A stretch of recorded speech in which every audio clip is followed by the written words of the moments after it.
About encryption. It's just math. You can't make math illegal. Well, you can, but have a hard time enforcing that.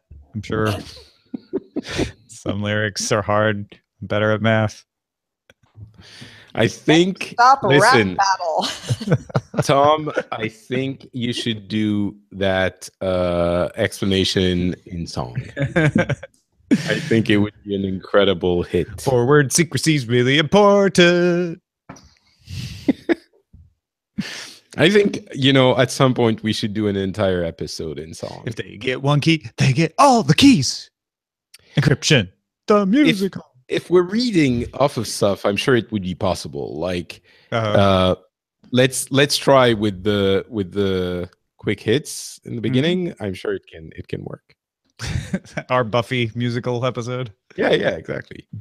Apple and Foxconn confirmed that Foxconn used student workers illegally to manufacture parts for the iPhone. It is illegal for students to work overtime hours in China. Foxconn says the overtime hours were voluntary and allowed by mistake, but that is the situation has been remedied. Okay, I'm just going by Sarah's expression, and I'm that this wouldn't be successful. I'm wondering. I really like it.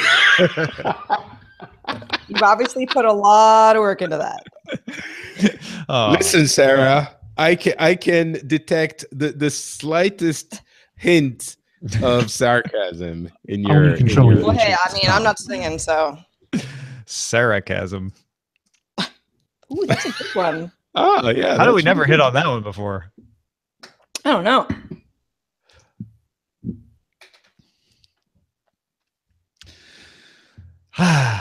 Yes. Listen, the chat room liked it, or at least the two people. Well, reacted. one wrote LOL and the other wrote jazz hands. Those are generally, I guess, we could consider those positives. You have control now, Roger. Thank you. Thanks, Veronica. Veronica was in our Slack asking me a question about security. And you know what? If we didn't have encryption, maybe that issue would have been a lot bigger. Oh, Sarah, could you start us off with the Powered by You bit? Of course. Excellent. Oh, it's 1:30. Where'd that come from? I know. Let's do this. All right, count me in. All right, here we go. 3, 2. Daily Tech News Show is powered by you. To find out more, head to dailytechnewsshow.com/support. This is the Daily Tech News for Tuesday, November 21st, 2017 from DTNS headquarters in Los Angeles. I'm Tom Merritt. And from Studio Feline at the Beach, I am Sarah Lane. And from the Helsinki offices in Helsinki, I'm Patrick Beja. You know what they have in Hell's Kitchen? Offices? Helsinki. Ah, very clever, Tom. Cabinets and Hells. Very clever. Let's go with that. Yeah. Also with us is producer Roger Chang. How are you, sir? I am good so far. Yeah. You still have your job, as do I. But there's one person who does it. That's breaking news, and it's the first of a few tech things you should know. Right before the show, and hat tip to Taxi Cab in our chat room for pointing it out to us, Hewlett-Packard Enterprise announced that Antonio Neri will succeed Meg Whitman as CEO of HP Enterprise. Whitman will resign effective February 1st, 2018. She will remain on the board of directors, though, so somewhat amicable breakup. They're not kicking her off of everything. Amazon is expanding video services on the Echo Show to include Vimeo and Dailymotion, as well as the return of YouTube.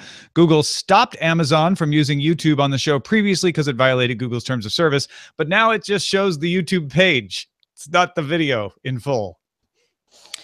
The New York Times reports that Skype has been removed from several app stores in China, which, according to Apple, is because the apps don't comply with local law. Microsoft says it is working to reinstate the app as soon as possible. Guessing that has to do with the local storing, maybe? probably. Yeah, storage of local data, maybe. Yeah. Apple and Foxconn confirmed that Foxconn used student workers illegally to manufacture parts of the iPhone X. 10. I meant 10. I said 10. It is illegal for students to work overtime hours in China. Foxconn says the overtime hours were voluntary and allowed by mistake, but the situation has been remedied. Here's some more top stories. The US FCC published its proposal for modifying open internet guidelines. The FCC now recommends reclassifying internet services as information services again, like cable TV, rather than as common carrier, like phone service. This would remove the legal justification for provisions against preferential treatment of traffic from certain sources. The new rules would include transparency requirements around network management practices. That would include having to tell your customers if you're blocking any traffic, if there's any paid prioritization going on. In a phone briefing, a senior FCC official also revealed that the FCC order finds that state and local laws must be preempted if they conflict with the U.S. government's policy of deregulation. The proposal will be voted on at a meeting December 14th. There's been a lot of FUD, a lot of confusion around this. First of all, no, they didn't publish it on Thanksgiving. They published it today. Second of all, this is not it being enacted. This is it being published so that you can all respond to it, although it's not a public comment period. December 14th is when they vote. Now, granted, it is probably going to go party lines and it's going to pass 3-2. So that's why you see a lot of outlets just saying, well, this is it. This is what's going to happen. But you do have a chance to lobby them for what good it will do if you have an opinion on it between now and December 14th. Do you have an opinion on it, Tom? We've talked about this to death on the show, so I don't want to get too far into what those opinions are. Again, my opinion, as I've said before, and I apologize to those who are tired of hearing it, is that neither of these is right.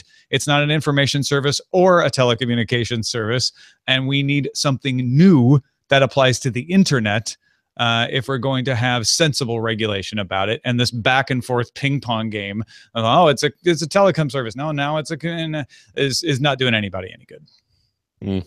I will say that I do think that this classification is less of a positive thing for consumers than the other one, but that's just me. Well, you wouldn't be the only one to think that. Google has discovered that Android sends cell tower location data to Google servers, even if the user disables location services for apps.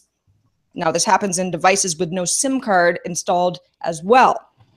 So Google told courts cell tower location was tested to manage push notifications and messages, not immediately discarded, and the collection would stop by the end of November.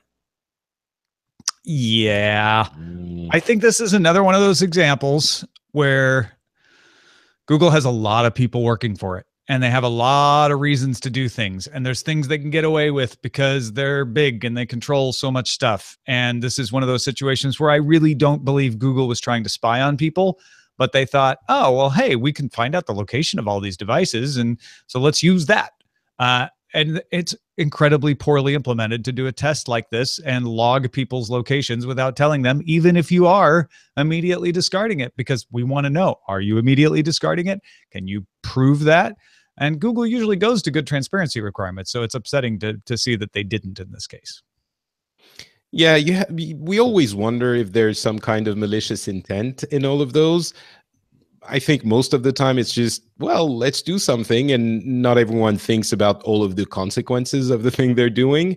I mean, I don't know that it's the case here specifically, but it wouldn't be that surprising if it was. Not necessarily Google, rubbing their hands and going like, haha, we have found a way to finally spy on them without their knowledge. Well, and there's always we talk about this sometimes too. There's always the possibility that somebody who could raise an objection doesn't, because they're like, oh, well, actually that would help my department, so I just won't say anything, even though the person implementing it isn't. You remember, it's multiple people here. It's not one monolithic person named Google with a top hat and a monocle. Oh, I believe that person is named the Google, Tom. Yes. Not Google. Sergey and Larry Google. Shares of Tencent reached Hong Kong dollars 418.80 Hong Kong dollars per share Monday, making it the first Chinese company to reach a market cap equivalent to 500 billion US dollars. Alibaba is valued $474 billion. Tencent joins Apple, Alphabet, Facebook, Microsoft, and Amazon in the $500 billion club. Tencent's highest profile product is the messaging app WeChat, but it makes the bulk of its revenue from PC and mobile games. Tencent owns stakes in Tesla, Snap Inc., Flipkart, Practo, and Ola.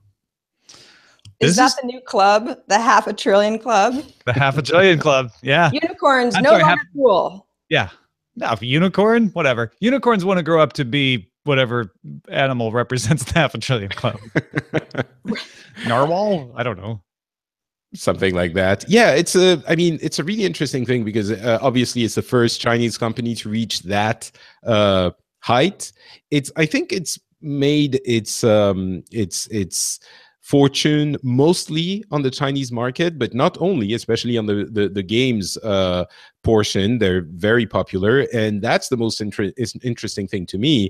A huge part of their revenue is games, and it's free to play and mobile games, which are often one and the same, and it's entering that incredible $500 billion club.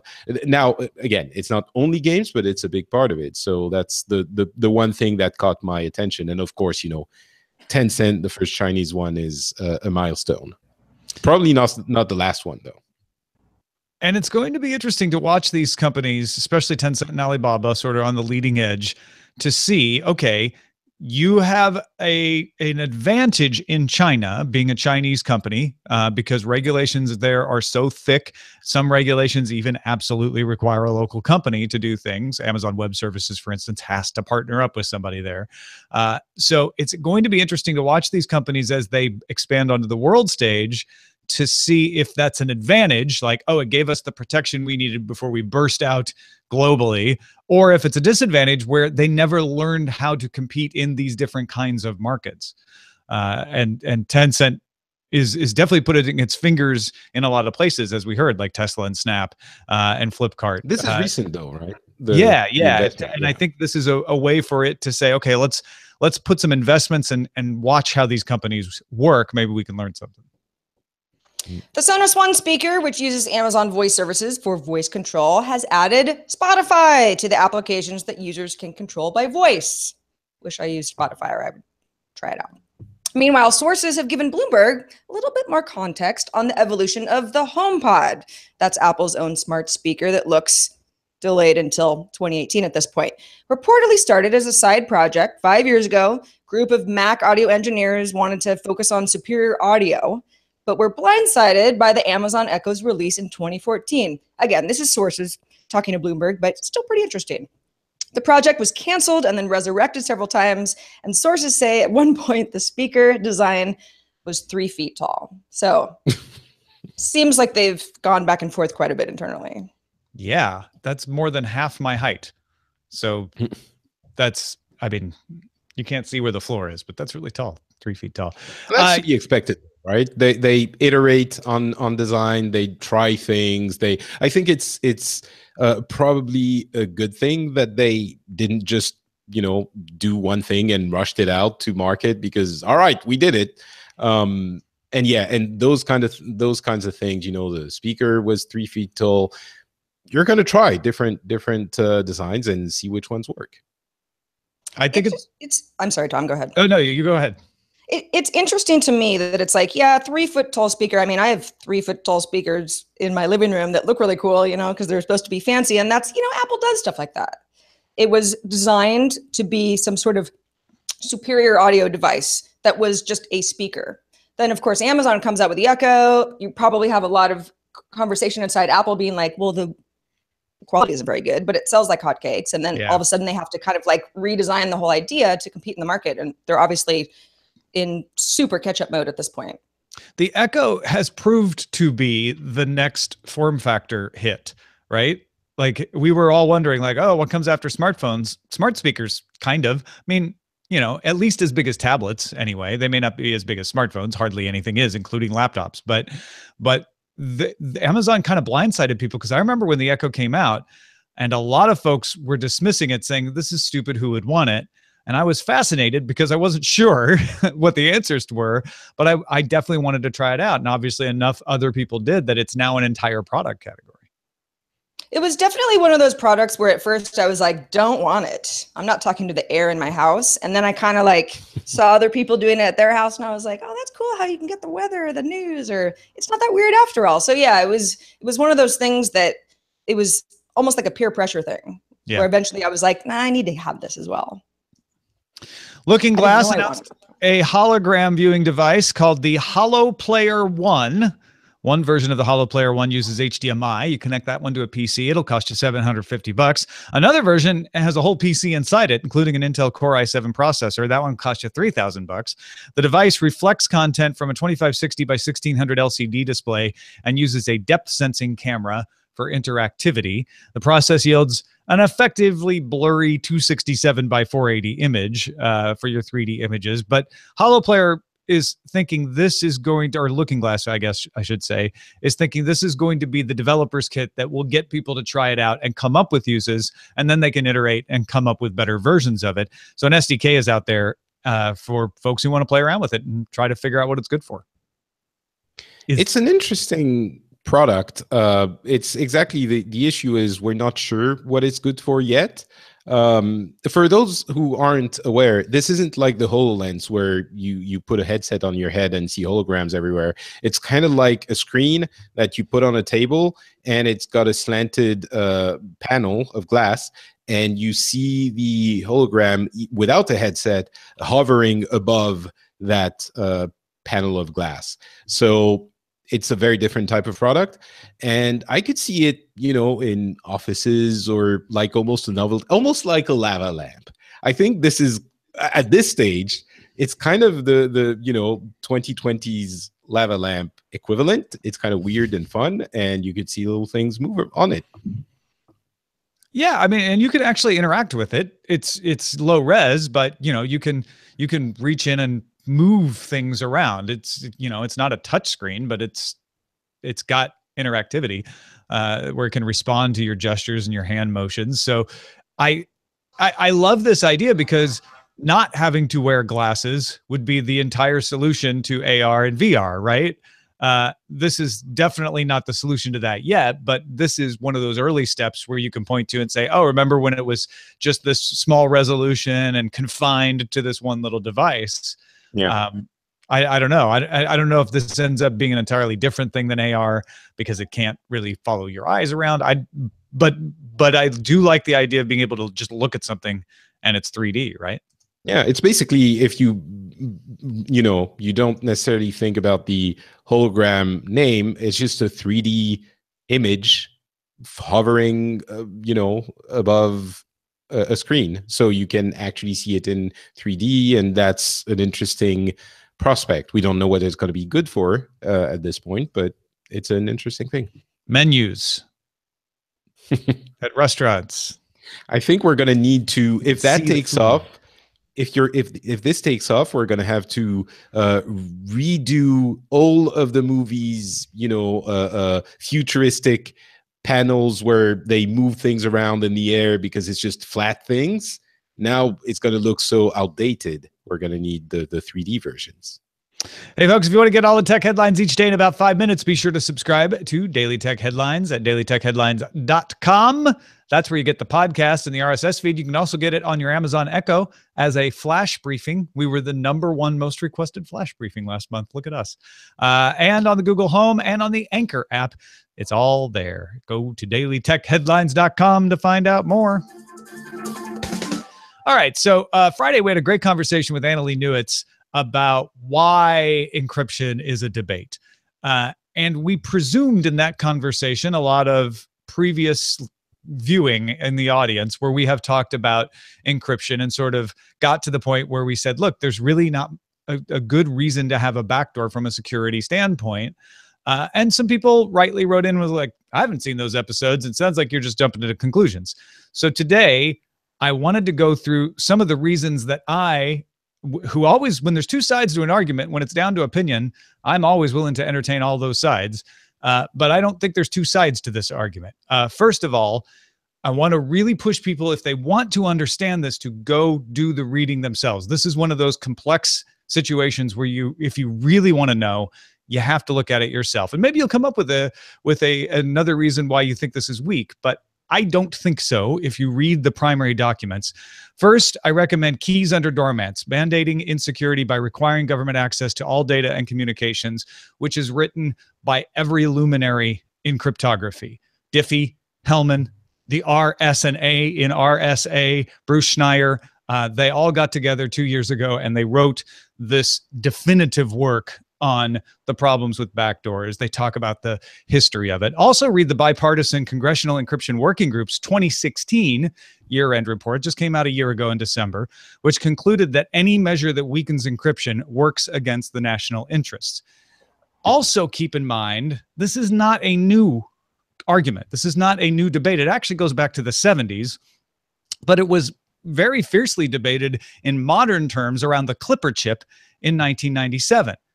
The going dark argument that you hear, well, if we allow encryption, then we won't be able to see what the bad guys are doing. That has been used as early as 1992. That is not a new argument either.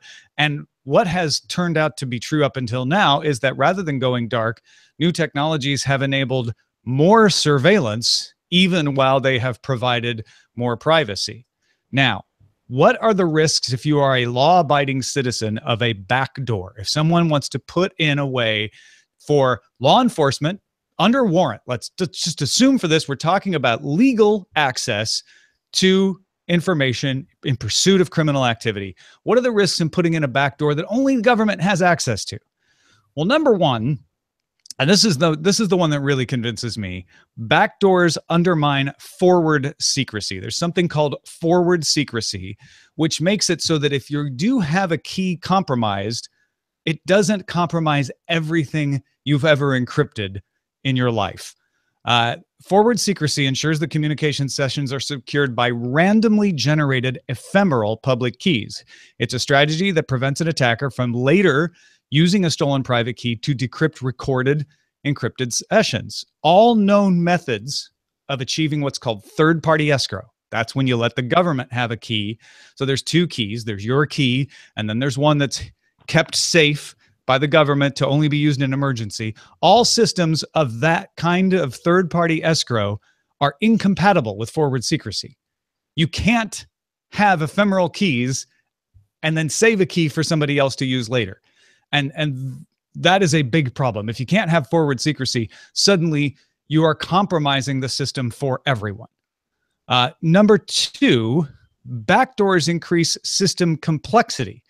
Complexity is the enemy of security, so said the NSA. More complexity means more opportunities for attack. You know that these systems are vulnerable because we're always seeing white hat hackers getting bug bounties and black hat hackers finding vulnerabilities. And if you make the system more complex, you increase the surface area for attack. The need for backdoor access to be confidential makes security testing more difficult. You can't have a bug bounty program on a third-party escrow system because you want to keep that system private. You want to keep it secret. Also, these escrow keys could be used to impersonate a sender, since the keys are also used for authentication. So if someone does get a hold of it, they can pretend that they're you, and that could be someone in the government could decide, well, you know what, we're going to pretend we're this person in order to lure a criminal out. That's a side note. And then it's a concentrated target. A breach of the keys means access for all encrypted devices by the thief. If they get into the key vault, they get all the keys. Now, this could be from a malicious insider, someone like an Edward Snowden, or it could be an unwitting accomplice, someone who got phished. But you know that this happens. It happens in secure environments like the NSA.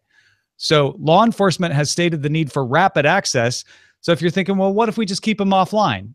That's not going to be good enough for what law enforcement has said.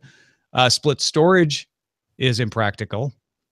And there are examples of telecommunications getting breached because they were doing escrow keys. 2004 and 2005, 100 Greek government members were wiretapped through a vulnerability in a backdoor in a telephone switch from Vodafone. And in 2010, an IBM researcher discovered a way into IP networks through lawful intercept that was built into switches by Cisco.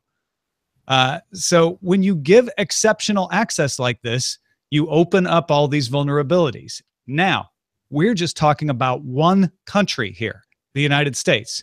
As soon as a company says, okay, we'll give exceptional access to the United States, one key for you, we'll take the risk, I guess it's worth it. Now China wants it. Now Russia wants it. Now the UK wants it. Now France wants it. Now Finland wants it. Now Australia wants it. Now New Zealand wants it. And they don't want to share their keys. Maybe the Five Eyes countries will. Maybe they won't. But suddenly now imagine the surface area you've created when you have every one of these countries wants their own backdoor. And some of these countries, the companies may be like, well, wait a minute, I don't want to give you a backdoor. And the country says, well, you already built it. Why not give it to us? If you want to operate in our country, you have to give us that backdoor. You've already built it. It's there. Mere encouragement of the use of weaker encryption internationally has led to the later Freak and Logjam vulnerabilities. These were problems with TLS and SSL, and they are a result of export controls in the 90s just kind of sticking around in browsers for years. So even the weak bit of export control and encryption that we did has come back to bite us. Now, all of that said, if it means a really, really good crackdown on criminals, maybe it's worth it, right? Sophisticated actors are not going to use the encryption that's mandated by the law. They will not use the weakened encryption. Maybe some criminals will because they're not very good, and we'll catch some fraudsters, and that's good. But math can't be made illegal. And if you make math illegal, the criminals won't respect it anyway. And there are plenty of ways to create encryption. In fact, Bruce Schneier did a survey and found that anyone who wants to avoid U.S. surveillance would have 546 competing products to choose from that are not under the control of the United States should the U.S. mandate encryption backdoors on all U.S. software products. So you're not going to be able to get into a lot of the systems that the criminals use. This, okay, gets us to the point where someone's like, okay, great, Tom, you're making it sound like it's impossible. What are we supposed to do? Just let the criminals run rampant? From this congressional report that I mentioned earlier, accessing information from private companies is an option. Law enforcement having the ability to leverage metadata is something they already have and something that can continue to be pursued. And there could be ways to help law enforcement agencies exploit existing flaws in digital products like the FBI did. All of these carry their own privacy implications and have their own debates, but these are debates. These are matters of opinion. Whereas encryption is in my opinion, very almost not debatable. When you weaken a backdoor, when you put a backdoor and when you weaken encryption, you weaken it for everyone. Also, while backdoors have been advocated, no actual technical specifications for a system have been put forward. So we can't even evaluate what law enforcement, FBI, NSA, whoever's talking that day, what they actually want. They say they want a backdoor. They say they don't want one that reduces security, but they haven't described that in technical measures that these experts, these folks who know cryptography, could look at and more precisely evaluate. So I know I went on long there with a monologue, but that's what is behind my reasoning. What's that? I said very good info. I don't know, in a very high level sense, I guess the government has to weigh, who's a sophisticated actor, right? If you can get a lot of like less sophisticated actors by weakening encryption, is that somehow worth it? I mean, I don't have the answer, but I know that's a debate that is part of this. Yeah, no, and that's the thing. It's like, okay, is it worth breaking encryption for everyone? Is it worth getting rid of forward secrecy? Is it worth creating a much larger surface area for targets when we have had the breaches that we've had at government agencies with a lower surface area? Is that all worth it to get those less sophisticated actors? I will say one thing. I could answer all of those at length. But the thing I will say, which I hope will speak to our audience, is Tom is kind of legendary for keeping both sides very equally and not putting his own thought process as, kind of coming to a final decision on things. So if someone like Tom, who knows the field and is very reluctant to say this is how it is saying this is how it is on this, I think listeners of this show should pay attention. Yeah. And I'll add to that. If someone who really knows encryption comes forward and says, like, actually, we figured out a way, totally willing to evaluate, but no one who knows this side of things has been able to say that yet. And the people saying we need to have it haven't given technical specifications to show what it would look like. Well, thanks to everybody who participates in our subreddit. You can submit stories and vote on them at dailytechnewsshow.reddit.com and facebook.com/groups/dailytechnewsshow. Let's get out of the encryption and into the mailbag, Sarah. All right. Daniel from Cincinnati wrote in. I am paraphrasing a little bit just for time, but good story. About 5 years ago, says Daniel, I received a small box with a random used Motorola Razr in it. Paperwork in the box said it was a free Lifeline phone from the government with a free 1 hour of talk time. Not something I wanted, not something I asked for. Did some research online. Turns out I was on some sort of list that said I was in economic need. No other real info. He says, well, the only thing I can think of is that I was unemployed for the prior 2 years, and we applied for my kids to have reduced lunch payments at school. So maybe it was related to that, but I'm appalled that the government or somebody gave out this list to a for-profit organization without my consent, and not even a current one at that. He goes on to say, I didn't really need the phone, but this is concerning to me. Yeah, this isn't even fraud. This is just what is it, waste, I guess. Like, yeah, he wasn't trying to get the phone, and he even tried to do the right thing, he says, and sent it back. And they're like, I don't know, you're on a list, man. What am I supposed to do? It's not a very efficiently run program. It's not a fraud for him, but the organization that was getting money from the government might have been pushing him to say, doing it on purpose. Just keep it. It's fine. Don't worry about it. So that the fraud might be happening there. Got another email from Ron Ladd, a veteran of the broadcast industry, who wanted to point out that the current ATSC signal being used requires both the transmitter and receiver to be stationary. You can't receive the signal in a moving car, boat, bus, train, etc. So one of the cool upgrades with ATSC3, which we talked about yesterday, overcomes that issue. So it would be possible to include a TV tuner in a smartphone, just like there's FM radio built into a lot of the chipsets in smartphones. Watching TV on your phone would work the same way. You would not need to use a cell tower signal to watch TV. The phone would tune into the signal directly from the broadcast station and not use the cell provider's tower or bandwidth. I kind of said getting your TV over LTE, which implied that it was coming on the LTE signal yesterday. And Ron was like, that's not exactly right. That's not a good way to phrase that. So thank you, Ron, for the clarification there. And that's it for this show. We're encrypted. You can't understand anything we're saying if that's the case. Unless they have the key. Yeah. Thank you, Patrick Beja, for joining us as always. What do you have going on? I guess a couple of things. First, the DTNS Labs games for the big games of 2017 was released over the weekend. So if you haven't listened to that, you can get a lot of information about what those games are, what games are interesting. For if you want to buy games for your kids, or if you're interested in getting back into gaming, you're going to know everything there is to know about the big games of the year. And another thing is the Phileas Club, which I often mention on this show. The latest episode we did was with a group of lovely women who came on the show and let us know what it's like to be in their shoes every day. And I was super nervous about that show, and it got a lot of very, very positive feedback. And I would encourage anyone who's curious about the strange condition of women in our Western societies to go and listen, because I learned a lot, and I think many of us in the audience might as well. So that's available at frenchspin.com. Hey, folks, we don't take ads. We only take direct support from you, the listeners, whether it's by PayPal or in our store or on Patreon. Even just $1 means the world to us and helps us do more and do it better. Check out the great rewards like exclusive columns. I'm going to write up all this encryption stuff into a column this week for the associate producer backers and up. There's special RSS feeds for any backer at any level, Slack access where you can chat with other listeners, all the details at patreon.com/DTNS.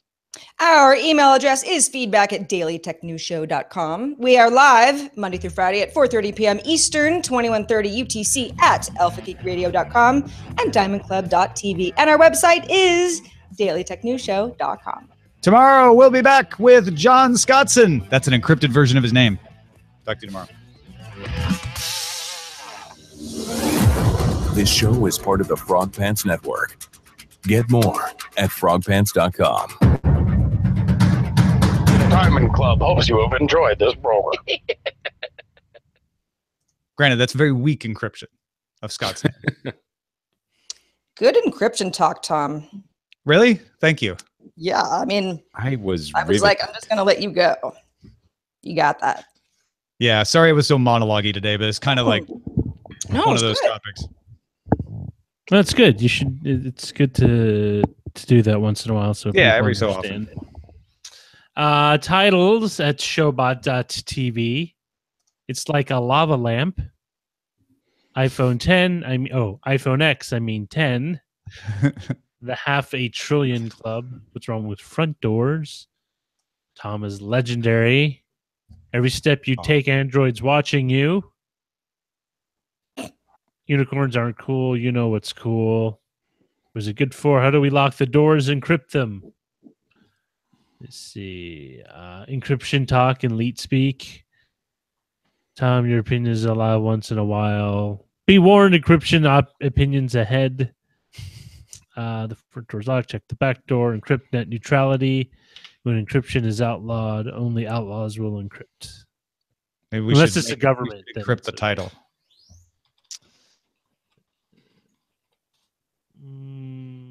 Holo Player one's Holo Progressive 3D. What was it really Jalapenos. I'll go back to my menu idea.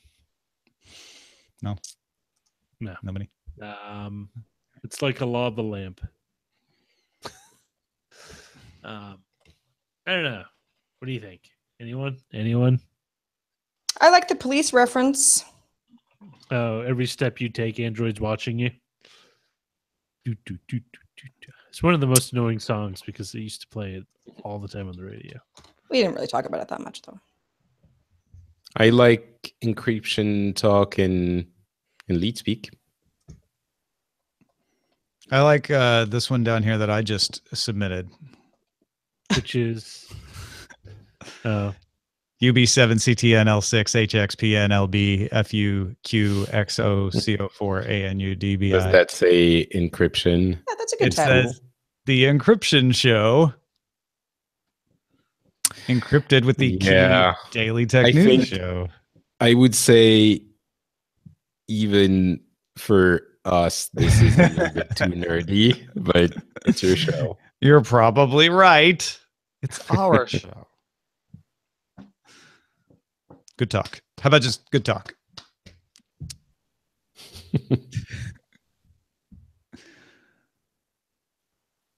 So quiet. Actually, we're talking, but it's encrypted. Encryption talk is number 1, and your submission magically zoomed to number 2. I didn't do it. I don't know. What was the police one you like for showbot.tv open source, Tom? Can we make sure you don't have some kind of a backdoor into the voting process? You can look. Yeah, you can look at the code. All right, good then. Audit it. I dare you. What was the one you liked, Sarah? Every step you take, Android's watching you. Because I like the song.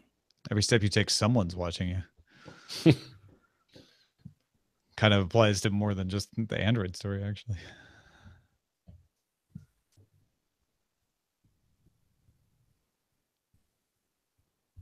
Be warned. Except it's not encryption opinions. Encrypt net neutrality. Mashup. I don't know. You guys, every step you take. Every step you take, Android's watching you. Encrypt net neutrality. We're encrypted. No. Nobody. Nothing. Be warned. Encryption. It seems like it should be. The title should have encryption in it. Encryption update 2017. How about why a backdoor won't work? Cool. How about no, I will not be your backdoor man. Shut the back door. Shut the back door. Just don't open it in the first place.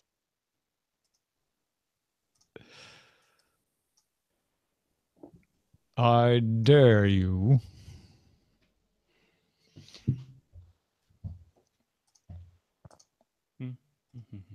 Any other ideas? Nothing. Fortunately, no. You don't like any of these? Oh no, I'm waiting for you guys. I'm doing the stuff here, so I'm waiting for the consensus to build. But well, I don't want to, but there's one that has 11 votes and all of the others have 6. So Encryption just saying. talk and lead speak. So you're saying be democratic? How French? I don't know. I think you guys are pretty democratic yourselves. Well, most of the time. I'm gonna use this because I don't want to lose my head to a guillotine. That's all I'm saying. No, I think that's fine. Encryption talk with the special characters. I like it. It gets to where I was going with that silly, fully encrypted one without being quite so obtuse. I think I'm gonna run. You're gonna go for. You should go to sleep. It's late. It's too cold to run. It is actually. It's snowing now. Is it really? Wow. It was like snowing Rocky. in October. Sorry, Roger. It'd be like Rocky in Rocky 4. Oh. The one where he fights Ivan Drago. I like that. Dun, dun, dun, dun. I'm gonna go punch some carcasses. It was Rocky 3. Rocky 3. The There's so many Russian Rockies, right? Bridget Nielsen. Yeah. So I'm gonna go punch some carcasses, and actually next week I'm off. So I'll talk to you in 2 weeks. Okay. You're off next week, but you're yep. I'm on the week after. Yep. All right. Yeah. Yeah. 5th. We're good. And then you're staying around after that one's done too for a results prediction episode. For the one the week after, yes, absolutely. Yeah. All right, cool. All right. Thanks, Patrick. Talk to Bye, all Patrick. y'all soon. Have a great run. Bye. Thanks. Bye. Bye.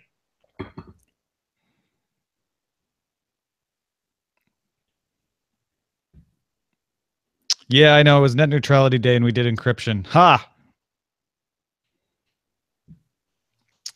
Uber discloses data breach in 2016. Oh boy. See? I know. Wish we had this news a little earlier, but talk about it tomorrow. Data breaches though. I mean, is there Dime a dozen. I hate to say this, but is there anything significant about it? Is it just emails or like it might be huge. I get that. Concealed cyber attacks, says Bloomberg. That's newsy. Hackers stole personal data of customers and drivers, concealed for more than a year. Compromised data from the October 2016 attack included names, email addresses, and phone numbers of riders. Personal information of about 7 million drivers was accessed as well. No social security numbers, no payment information, no trip location details. So yeah, I mean, the story here is, well, why'd you hide this? Like, it's a pretty run-of-the-mill data breach. It's not great, obviously. Nobody. I mean, trip wants this location would have been a big deal. You Yeah. know, like, I know. No, absolutely. You know, names and emails and all that stuff. But it's like, if it was trip location, I'd be like, well, this is a really big deal, you know, because that's how you learn a lot about somebody. Totally. And phone number's not great. But honestly, phone numbers and emails, they're not that protected out there anyway. So I wouldn't, and easily changed. I mean, you can't just yeah. Whereas it's annoying, but like most people have had their email address exposed in some other breach already, right? That's not a big deal. Phone number maybe less likely, but possibly.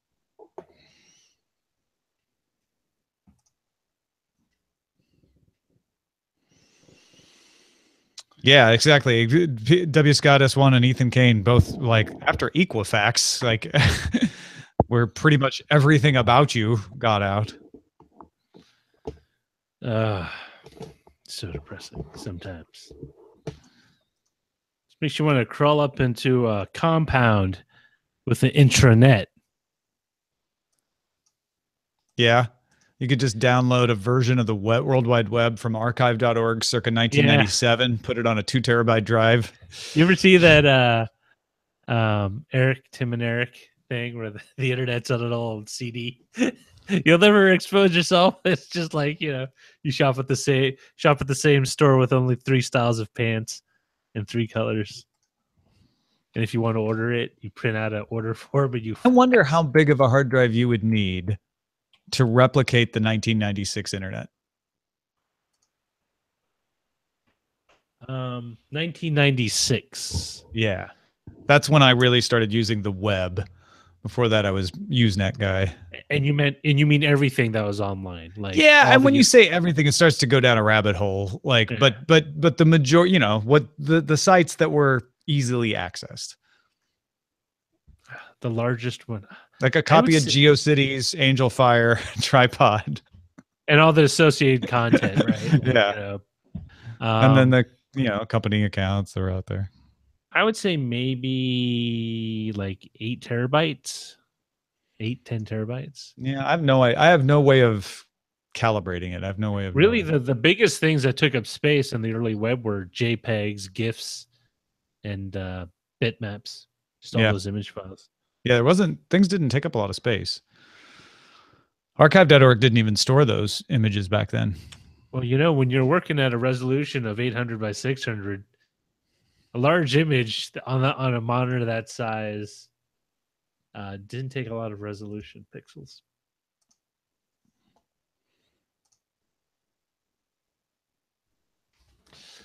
None of the online ordering would work, though. I couldn't get my books to really come from Amazon or my pizza from Papa John's.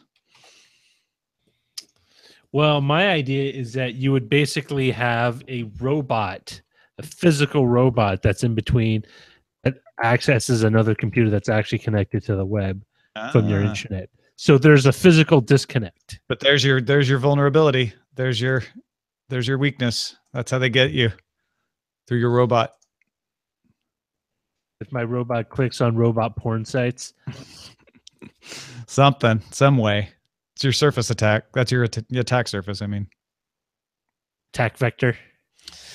Hey, this reminded me, we were talking about 1996 internet. I think it was 96 or 97 that I did all my Christmas shopping online. Most people got books. I only started doing. Did you deliberately do that, or it was just? I wanted to be like, can I do this? Can I actually go use my 36.6 modem and buy all of my Christmas presents online? And I did a bunch on Amazon, which hasn't really changed over the years.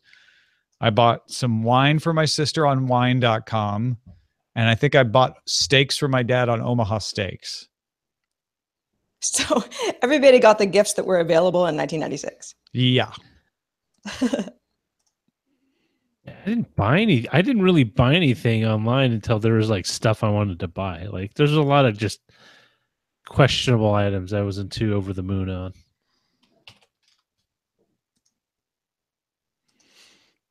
I just wanted to see if it would work.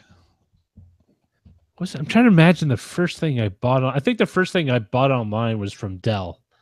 I bought a Dell MP3 player. First thing I bought was a book from Amazon. I'm almost certain.